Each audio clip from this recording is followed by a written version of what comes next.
Hai, Assalamualaikum warahmatullahi wabarakatuh. Sebelumnya, buat teman-teman yang belum kenal saya, perkenalkan nama saya Iren Yunitasari, NIM 175101138. Nah, di video kali ini saya akan membahas tentang corporate action. Sebenarnya sudah banyak yang tahu tentang corporate action, tetapi tidak sedikit orang yang belum tahu mengenai corporate action. Corporate action merupakan aktivitas emiten yang berpengaruh terhadap jumlah saham yang beredar maupun terhadap harga saham di pasar. Corporate action ini menjadi berita favorit bagi investor di pasar modal. Kenapa? Alasannya sederhana, karena corporate action ini merupakan aksi korporasi yang berdampak positif bagi kinerja perusahaan. Oleh karena itu, banyak investor yang mencari informasi tentang corporate action ini. Perlu diketahui bahwa corporate action ini tidak selalu berdampak pada kinerja keuangan perusahaan. Nah, contohnya seperti pemecahan saham. Corporate action ini tidak berpengaruh apa-apa terhadap fundamental perusahaan. Yang berubah hanyalah jumlah saham yang beredar, dan harga saham akan turun secara proporsional sesuai perbandingan saat stock split-nya. Keputusan corporate action ini harus disetujui dalam suatu rapat umum, baik rapat umum pemegang saham atau yang disebut RUPS maupun rapat umum pemegang saham luar biasa. Sebenarnya apa sih tujuan dari corporate action ini? Tujuan dari corporate action ini yang pertama adalah untuk meningkatkan modal kerja perusahaan. Yang kedua adalah untuk ekspansi usaha. Yang ketiga, meningkatkan likuiditas saham. Kemudian yang keempat adalah pembayaran hutang serta tujuan yang lainnya. Nah, selanjutnya yang perlu kita ketahui adalah jenis-jenis corporate action. Yang pertama adalah right issue. Right issue hampir sama dengan saham yang ditawarkan oleh perusahaan pada saat go public.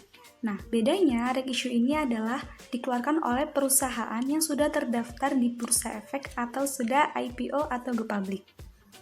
Sehingga pemegang saham yang lama akan diberikan prioritas untuk membeli saham yang baru atau tidak membeli sama sekali. Yang kedua adalah stock split. Stock split adalah pemecahan nilai nominal saham menjadi pecahan yang lebih kecil lagi. Alasan saham dilakukan stock split biasanya harga saham itu sudah cukup tinggi, sehingga banyak investor kurang melirik dan sahamnya pun menjadi kurang liquid. Sedangkan dampak dari stock split sendiri ini adalah harganya itu lebih murah dan jumlah saham yang beredar di masyarakat akan semakin banyak. Selanjutnya, yang ketiga adalah pembagian dividen. Pasti tidak asing dong dengan yang namanya dividen ini. Dividen ini merupakan porsi laba perusahaan yang dibagikan kepada pemegang saham atas persetujuan RUPS. Nah, dividen ini biasanya bisa dalam bentuk dividen tunai atau yang dinamakan dengan cash dividend dan juga dividen saham atau stock dividend. Nah, selanjutnya adalah yang keempat, merger atau akuisisi. Suatu aksi korporasi di mana terjadi penggabungan dua atau lebih perusahaan saling bersatu ke dalam satu kesepakatan bersama untuk menjadikan kedua perusahaan agar dapat bertahan kegiatan operasionalnya. Kemudian dengan adanya penggabungan kedua perusahaan ini akan menunjukkan kepada para pemegang saham bahwa perusahaan masih mempunyai kemampuan untuk bertanggung jawab. Selanjutnya, apa sih sebenarnya dampak corporate action ini bagi pemegang saham?